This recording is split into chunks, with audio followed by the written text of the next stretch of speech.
Welcome everybody to Football Discussion Daily. My name is Joe. I'm here with co-host Gio. CGO or George. Today is the 12th of February 2026. We have two things to talk about. Number one, we'll talk about briefly the first leg of the Spanish Super Cup. Is it Super Cup or Cup? Copa de la Rey. Copa del Rey, where Barcelona lost 4-0 to Atletico Madrid. And the second thing, the best team in England played Arsenal today, and the result was a 1-1 draw, Brentford-Arsenal. So this was an exciting match. I thought it was end-to-end, a lot to talk about there. First off, George, Barcelona lost 4-0 against Atletico. They got a red card, which was after the goals. Yes. It was the 85th minute. Yes. They lost 4-0, but it was not because of the red card. The red card was very much given. There were several goals from Atletico. This is the first leg. I believe the winner likely plays Sociedad, who also won their first leg. George, did you watch the game? Do you feel like this was unlucky 4-0? Do you feel like this was deserved? Like, what were your thoughts? No, the reality is Atletico Madrid deserved the win. In fact, they would have even scored more than the 4 goals. Barcelona were very, very fortunate today not to concede more than the 4 goals they conceded. Though the first goal was from an error from their goalkeeper, Joan Garcia. A pass was made to him, and then he was trying to control the ball, but I think he missed it, and the ball went into the net. Before you knew it again, Anton Griezmann scored the second goal. Ademola Lookman, who is a new player of Atletico Madrid, scored the third goal, and then Julian Alvarez scored the fourth goal. So all the goals came in the first half. Second half, I think Barcelona were able to, they scored one through Kubasi, but it was disallowed by the VAR. They wasted so much time trying to analyze things, but the goal was overruled. So, and then I think it was 7 minutes. Yes, they spent, I don't know why they wasted so much time. And we've seen stuff like this happening in the Spanish La Liga. I think Spanish La Liga, those in charge, they have to, of the Spanish league and also the Copa del Rey, they need to do something about the way they implement their VAR. Something is seriously wrong with the way they approach things. So, and then towards the ending of the game, a red card was issued to Eric Garcia because he was the last man. So he committed a foul, and then that was the red card. So we won't attribute the score line to the red card because the game was almost coming to an end when they got the red card. But honestly speaking, Barcelona must be very careful the way they use their eye line because these guys beat their eye line so many times. But they were very lucky they didn't concede more than 4. I feel they don't have the personnel in the defense to implement the high line that Hansi Flick wants to, likes playing. So, question. So a year ago, they were great at the high line. It's one of the reasons they did so well last year under Hansi Flick. They did it against Madrid. Mbappe was caught offside 12 times. What has changed in the last year? Was it a matchup issue with Atletico? Was it a personnel change? Just something to see. Simeone's a brilliant coach. Is it something he figured out? What changed from that high line from last year? You said it. I watched the Brentford game. I didn't watch this game. So what changed, George, in Barcelona? Remember last season they had a defender called Martinez, who was very great for Barcelona. This is an experienced player who was able to at least he understands the system very well. So such a player left the club, and then we have players, younger players who are in the team now. Apart from that, most teams have studied Barcelona very well, and then they've now understood the way to beat the eye line, and that's why you see today they were highly exposed. And we've seen in the recent time teams even do that to Barcelona. They were able to defeat Barcelona because of they were able to beat the high line system they normally adopt. So most teams are beginning to understand how to beat the eye line which they are used to playing. So they need to do something about it. Hansi Flick's this really smart manager. He's very self-aware. He'll see that on tape and he'll try and figure it out. But that is not I watched the 10-minute highlights again, George, but that highlight is not the reason Lamine Yamal did not show up on those reports. It's everything I've read about this game, and in the 10-minute highlights I watched, he did nothing today. I feel like that's going to be something. I feel like he's had a season that's probably worse than last season. A lot of teams have figured him out a bit, and he's a good player. I think he'll overcome that. But I feel like from what I saw, he had a weak game. George, you watched most of the game. Is that an accurate assessment? For me, that's what really happened. They need to do something about the eye line, understand the fact that people, I mean, other teams have already figured out how to beat the high line. So something has to be done on their tactical approach towards games. Because when you play a very good team like maybe Bayern Munich, a team like Chelsea, a team like Arsenal, and you come with eye line, you should expect the worst when you do. Oh, Chelsea don't have speed and attack, so I don't know if What that what applies for them. Neither do Arsenal. So anyway, let's move on to the Arsenal Brentford game. This game ended 1-1. Arsenal scored first on a header from Madueke. Then Brentford on a set piece. It was a flicked on for Keane Lewis Potter, who scored a goal. Both goals were well worked, but I feel like this game was a very high intensity game. These goals were on very fine margins. Both teams were finding very difficult to find space in the final third. I felt that Brentford was a better team for probably the first 35 minutes. Arsenal was probably the better team from minute 35 until they scored. And then Brentford were the much better team at the end. And I feel like Arsenal were relieved to get a point at the end of the day. That's my non biased take. Very high quality game. Felt like two very good teams going at it. Couple strong performances, a couple weak performances. You had Gyökeres and Saka, who I mentioned earlier. George and I were talking offline. I felt like did nothing.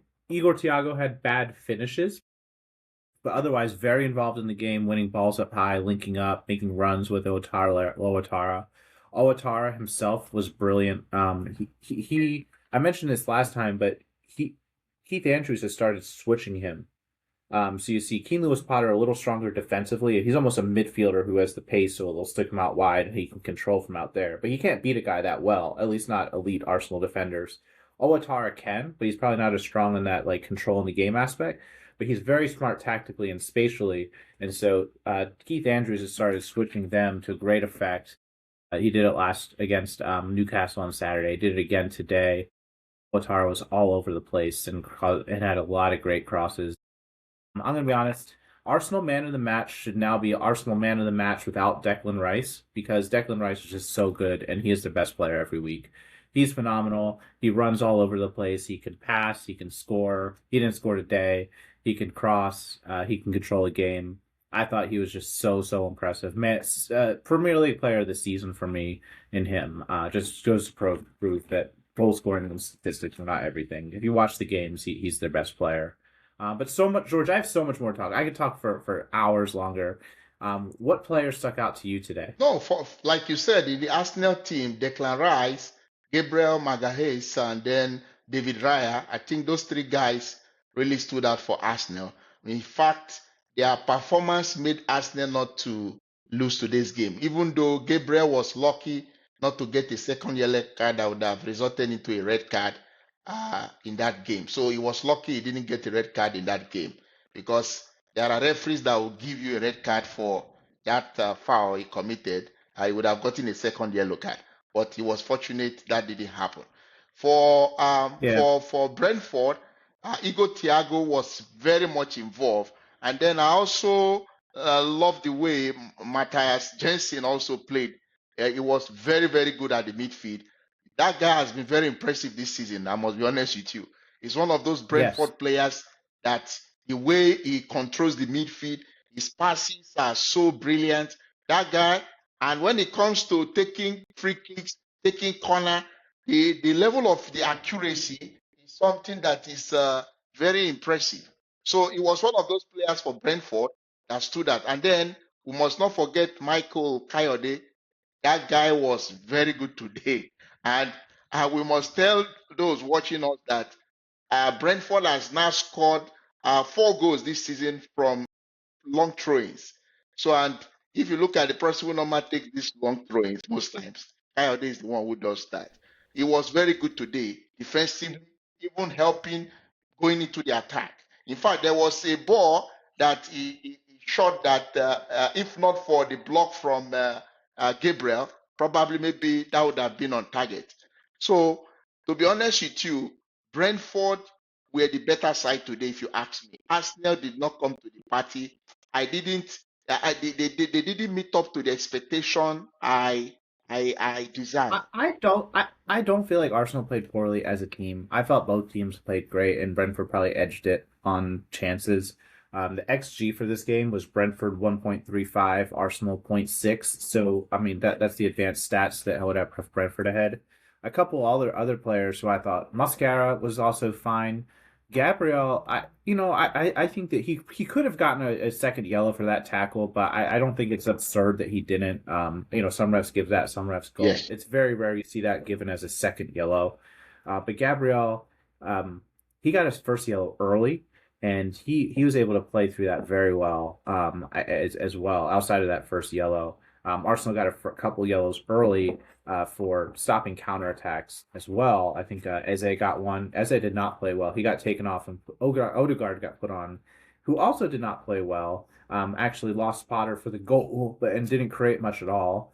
Saka came on for Madueke, and Madueke, even before the goal, I felt was very dangerous. But he rarely plays more than. I mean, I felt like I've seen him taken off several times, both on Chelsea and here. I don't know if that's him just can't do 90, or what, but Saka did not do well. He was did very clearly downgrade from Madueke. Again, Rico Henry, um, is what played a great game as well, after towards the end there. Um, but I thought there were several. The ref also, I felt like, did a great job. There was nothing that he got wrong. There's an incident in the first half where Madueke went down, but it looked like, the replay showed Rico Henry didn't do anything. Um, yeah, so I thought I really liked one aspect I liked about this game is that both managers clearly had several different game plans that they did throughout the game. There was times where Brentford tried to break quickly, get it out to Owatara, who his Dango has a skill he can cross it with either foot, and Thiago was timing his runs with that, and that they tried that for a while. Arsenal managed to figure out how to shut that down. Then Brentford worked through Jensen. Um, then Brentford switched Owatara to the other wing. Arsenal, they went centrally and they tried to control a bit, and they had possession in the final third, but no real danger. So they switched that out and tried to break a little more quickly, but still mostly through the center because the wingers were not playing very well.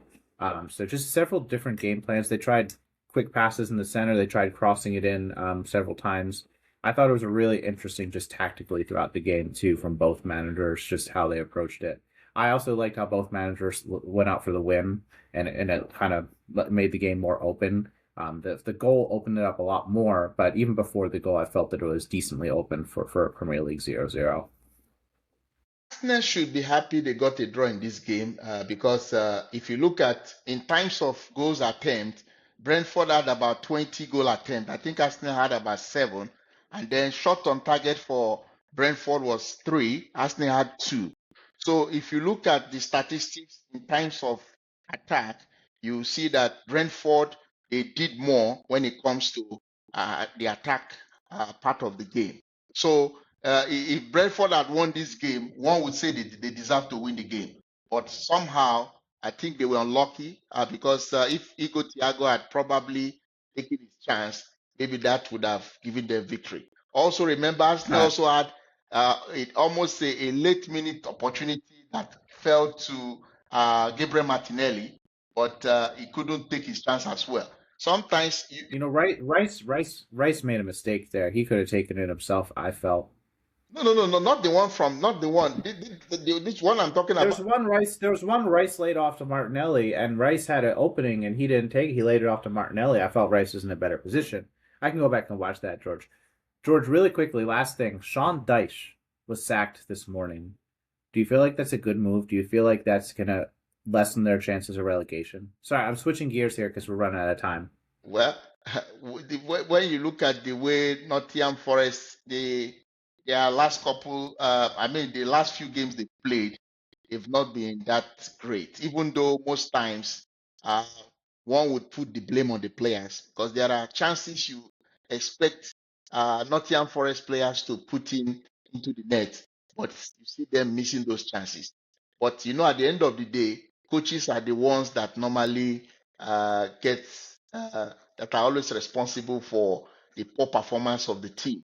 So it's unfortunate that Sean Dyche had to be fired at this point of the season. That means he's the third manager that has been sacked by Nottingham Forest.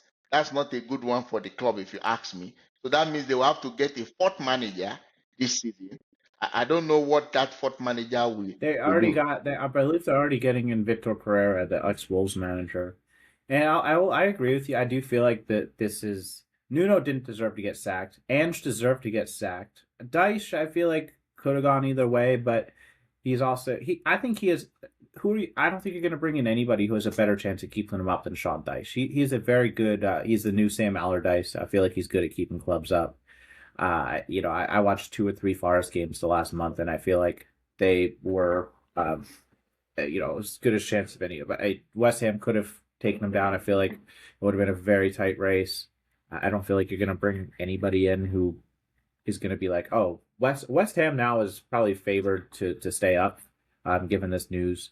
But we'll see how it all plays out. Victor Pereira had a really good back half of the year last year before uh, he kind of fell apart at the beginning of this year. Wolves sold a lot of players though, so all right, George. Let me close out with their standard questions. Number one, Barcelona Atletico. In your opinion, what went wrong for Barcelona? Was it tactics? Was it performance? Was it luck? Was it some combination? We love to know your thoughts. Number two, Brentford Arsenal. Which players stood out for you today for Arsenal and for Brentford? George and I gave our thoughts. And number three, Sean Dyche. Did he deserve to get sacked? Let us know your thoughts. Reply below. Have a good one. Peace out.